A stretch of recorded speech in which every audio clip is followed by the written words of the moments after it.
Over now to the foreign scene, where Tikrit has become the second Iraqi city to fall under the control of Iraqi militants. Now, this comes a day after the city of Mosul came under heavy attack. Amarachi Ubani tells us more. The militants have been identified as members of the Islamic State of Iraq and the Levant, which has been informally controlling much of Nineveh for months now, and in the past week has attacked other areas west and north of Iraq. There are reports of heavy clashes going on in Tikrit, with dozens of insurgents attacking security forces near the headquarters of the Salahuddin provincial government in the city centre. Witnesses said the gunmen entered the city from 4 different directions and a police station was set on fire. ISIS has exploited the standoff between the Iraqi government and the minority Sunni Arab community, which complains that Shia Prime Minister Nouri al-Maliki is monopolizing power.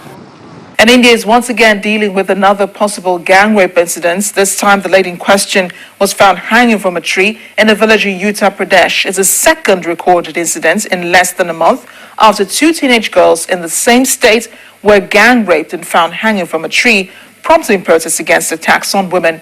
Police said the 44-year-old woman had previously been threatened by locals for selling liquor in the area. They intend to carry out a post-mortem for more information about her death and possible rape.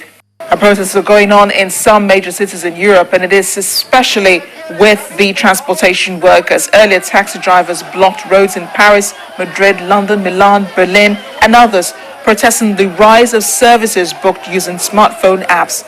They say there's been a lack of regulation concerning rival mobile service Uber.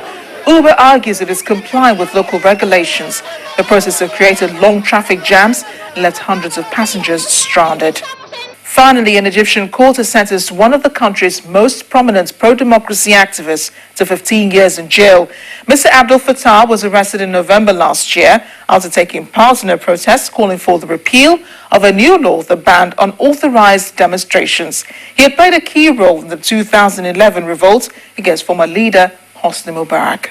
And those were the day's major stories. It's back to you. Well, thanks a lot, Amarachi. And the main news again.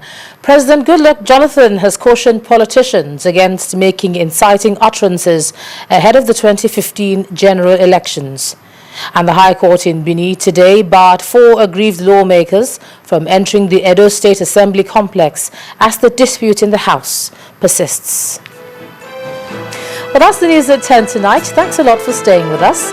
Up next is BBC Focus on Africa. I'm Ijoma Onyato.